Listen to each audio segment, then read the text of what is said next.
Well, first credit to Ohio State. They made the drive in the fourth quarter, made the plays on defense they needed to do to win the game. I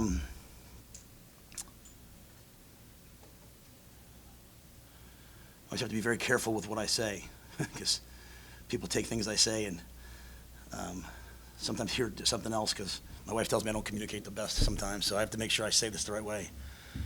As you go through this, the hardest part of what we did when we went to Temple and what we did when we went to Baylor was getting guys not to say, oh, here we go again, and getting guys not to expect to lose.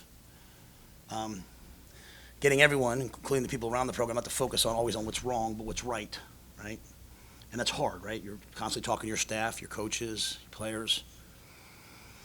Last week was a low for us since we've been here.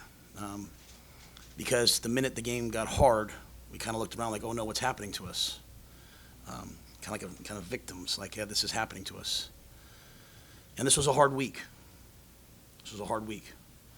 But a week that I knew, because of my experiences, we would turn into something good. We would teach. The players would see us, instead of us being defensive as things are said, they would see us stand like men. You know, anyone can just be defensive. Like, just stand like men in front of them, not blame the players, but work hand in hand with them. And we expected to come here and win the football game. We expected to win. And so I say this, to me, it's so hard because you don't want it to sound like a moral victory because we lost, and we're not here to lose. We're the University of Nebraska. We're not here to lose. But in terms of the development and growth of what you're trying to build, because while the world and everyone wants things to happen quickly, if you want it to be sustainable, if you want it to last forever, you have to do it the right way. I get asked a lot of questions about, why aren't we doing it this way, that way? We're trying to build something sustainable. Maybe it'll work, maybe it won't. Who knows?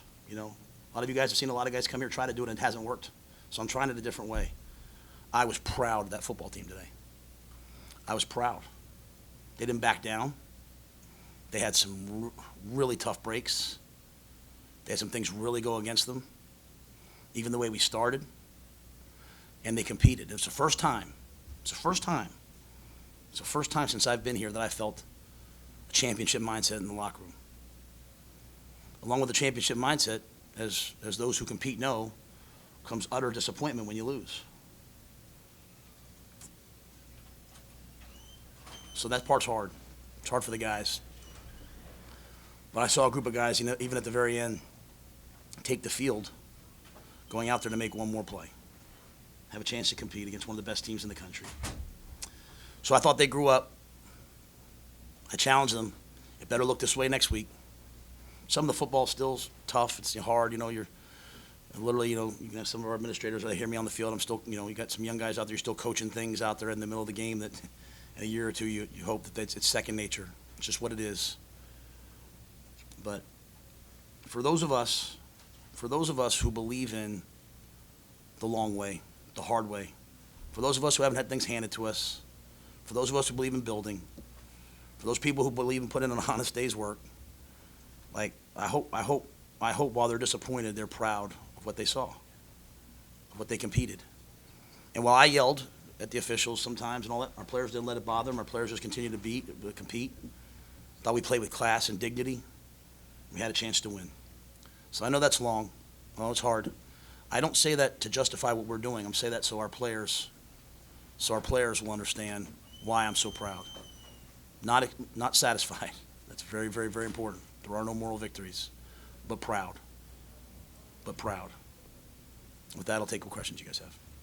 Can we discuss how you had success against Ohio State's run game, both what you guys did well and what you might have been able to take advantage of in terms of what Ohio State was doing? I thought our defense was dominant all day. Save 3 plays. Take away 3 plays. I think on the first one, we were playing a little 3 down, and we took advantage of it. Tony did such a nice job. We kind of recognized pretty early we were going to be able to rush the passer, so he went back to 4 down. The second one, kind of a condensed set check, and they just, Jeremiah is a really, really good player. He ran by us, and, just a nice play by them. Just they made a play, right? And then really the third one, they just kind of ran a double move out and up and just caught us in the zone coverage where you need someone just to make a great play. And we just, we didn't see it. But other than those 3 plays, I think that was probably as good a defense as I've seen, for most of the day. I thought we tackled well, we handled the run, we won on the perimeter, we hit the quarterback. I think my eyes aren't very good, so it's hard. I don't know what the third down numbers were, but I thought we were excellent on third down, including some 1 for 10, some 3rd and 1s and 3rd and 2s, a 4th and 1 stop. So, we won until the last play, we won the turnover battle with Malcolm's great pick. So, I don't think it was anything special. They have a great run game. Chips, they've got great players, got a great coach. I think our guys just played really well, played physical, played hard, got off blocks. We didn't do anything real special today. Ohio State defense is really good. There's moments, obviously, I'm sure you've mentioned about it. There's goal line situation. There's 4 plays from the 7, all of them were runs. Can you maybe walk us through the process of those play calls and anything like that? Yeah, I think you have the ball down there, you need to score a touchdown. I can only really probably talk about the last one. We had them set up to run the speed sweep. We thought we'd get in. When Jalen went down, we thought Jalen went down inside the 1. As the official came out, he's coming down like on the 1-yard line, and then as he runs out, that's how you spot balls, right? Kind of goes to the 2. We lost Barrett, our fullback, last week, so we had to use defensive players. So we send them out, thinking the ball's in the 1. As the ball gets respotted back to the 2, and you probably saw me pretty animated about it. Now you're calling that play from the 1.5, 2-yard line. I think the same play happened right before the half, right? Like we thought we had a first down, so then we had to, burn it. So, and I'm not complaining about the officiating. I'm just telling you the impact. And when you're on the road in this environment with the noise and all the things that are happening, credit to the Ohio State fans. What a great environment. I mean, the red coats, from the minute you get here, they're nice and friendly to you, and the game starts, and they're here to make that hard. A ball you think spotted somewhere that gets moved back really affects the play calls that you have. I do think, it's hard in life, you have to find, at the end when you look at the results, if they don't work, they don't work. But you're also saying to yourself, the best things we did today were also Dante on some big runs, and so, if you want to run the ball, you have to sometimes be willing to have a 2-yard gain, a 3-yard gain, which sets up now a ball outside, which we thought maybe Jay Lloyd would score on. And if not, we said we'll get the ball down inside the 1 and we'll pound it. If it's 4th and 3, then we'll throw the ball in. I think the spot got us. And again, I didn't want to use a timeout there in the second half. Maybe I should have. But I knew the game would come down to the end. We need the timeouts. And the other thought process being, if we run the ball, if we pound it in there, we run the ball at the 1, score. If we don't get it, we'll get the ball right back, which we did. And that's kind of the thought process down there. Matt, can you detail that championship mindset that you saw and just when and how that came through to you in the locker room through the week, and when did you see it?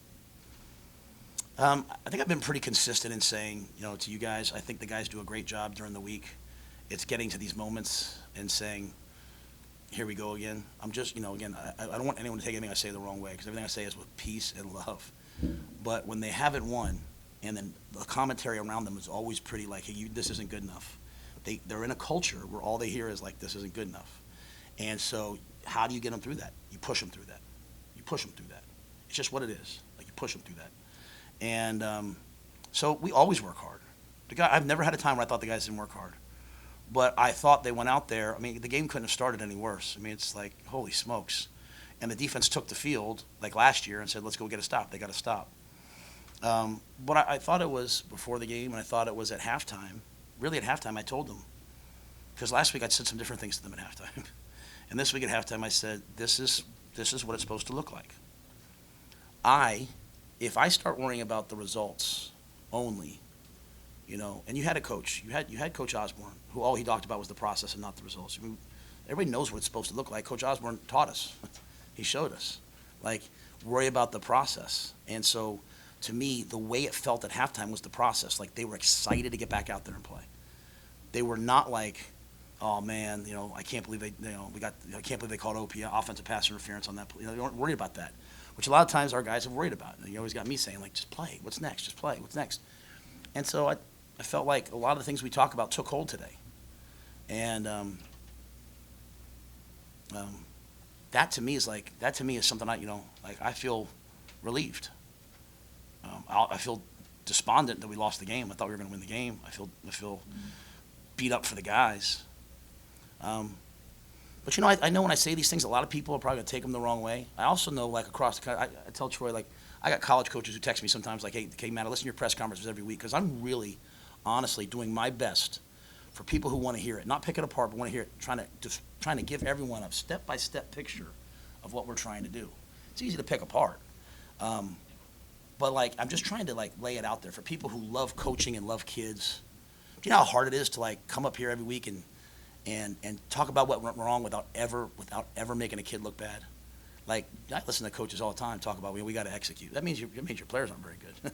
When coaches say we just got to execute better, they're throwing it on the kids. And just, we stand up here and we try so hard to give everyone a true picture, because one thing I love about Nebraska fans is they love football. They want to know the hows, the whats, the whys. And I listen to the people I trust. Like, I called Coach Osborne on Sunday. I said, Coach, you got 5 minutes for me? What do you think? Coach Osborne and Coach Solis came to practice on Tuesday. Coach, And the old things are the real things, are the good things. And so I'm only saying this now because I want our players, if they just listen to this press conference, to know how truly, truly, truly excited I was to be in that locker room with them. I didn't have to be a cheerleader today. I didn't have to be like, come on, you can do this. Like, they were like, get out of the way. And we've had moments like that. That was 60 minutes of that today. Dylan went into the tent before the last drive. I'm like, hey, Heine, get ready to go. And Dylan comes back out. He's like, let's go. And, Dylan didn't want to just be in the game. He wanted to go win the game, right? And it got really, really, really loud. So we had the false start, and we don't miss a play. But so the football will get better. The football will continue to get better. But make no mistake, the hardest thing is building a culture of championship caliber expectations without winning. There's a lot of guys that have taken a lot of jobs that are already winning, and they keep it going. I should probably try that sometime. But this to me is why the Lord put me on this earth. Like, to work with young people and to have them raise their expectations. And it's why these guys are here. I mean, that's Dylan, Jacory, they could have gone somewhere where they were already winning. They came here to build it. So I'm proud of them. And I say all this because I hope fans are disappointed, but I hope they're proud of them. Now, if we don't do it again next week, Mitch, to your point, if we go out there next week and we're front runners again, then it was all for naught. Like, this is a step. And it has to be where we are now, that we play this way every week. Yeah, football has to be better, but anyway, my take. How much did it see John make those kicks, and how it lifted the team maybe even go a lot against that 40-yard? Well, I'm so fired up for him. And again, on the same vein, on the same point, because even last week, I think Mitch asked me, like, hey, did you not kick it because of – I said, hey, I think he's going to make these kicks. And it was a great question. I'm not saying that, Mitch, to you, please. I think it's the right question, right? But if you go back to my answers, I was like, hey, I think he's going to be a great kicker someday. I mean, I've said that on record. Like, I think he's going to be a great kicker someday. It's just, things take time. But now you have him for what? How many years do you have him for? You have him for 4 years? So you have that kid who makes those kicks in those moments. Like, if you want to know why I feel fulfilled, not satisfied, but fulfilled, it's because if you go back to my press conference a couple weeks ago, I told him, I said, yea, though I walk through the valley of shadow of death, I will fear no evil, man. Like, you're walking through the valley of the shadow of death. But in this program, you don't have to walk there alone, right? You walk there arm in arm with the guys. Like, every day he kicks field goals. You know who's standing right next to him cheering him on? Jacory. Jacory. Screaming. That's our starting freshman wideout, screaming. And he made those kicks. I was like, man. I said to Mar before the game, like, hey, if it's a long kick, should I put him out there, his confidence? Brett was like, don't worry about his confidence. Put him out there. So I think some of our guys are really getting better. Last one. I'll answer them all today. I'll answer them all day. I spent a lot of time philosophizing. They have some football questions. I was going to ask, how satisfied were you with your physicality today? Because it looked like you owned the lines. Yeah, you go back last week. I don't. It's going to sound weird. I don't know that like guys weren't willing to be physical. We were just really out of whack. Like, we were expecting one type of game, and it was another type of game. Now, we didn't tackle well. Today, I think the guys squeezed blocks and ran the ball together. And sometimes you give up. You're playing really good run defense like that, and all of a sudden you give up a big play, and all of a sudden guys start to panic a little bit. But they didn't. And we played a lot of guys. We didn't have Tommy today. Sierra played. Malcolm moved to corner for us. Malcolm played corner. Keith played safety. Deshaun played safety. Jeremiah finished the game at corner when Malcolm went down. So, yeah, I mean, we want to be a physical team. We wanted to be the most physical team on the field today. We wanted to win the turnover battle. We wanted to have a culture of execution, do our job. But, I was going to say, but more importantly, we wanted to be the more physical team. That's a physical team, too. Like, they play defense. And, one of the tough things we're going on is 4 straight games of us going into a team off a bye. A team off a bye has 2 weeks to study you, 2 weeks to prepare for you. So we came out early on, corners over man, and they run to cover 2, and so we lose a play there. And Dylan did a great job. The little things Dylan does, no one will see, but did a good job of getting us in the right plays after a while. Sorry, Brian.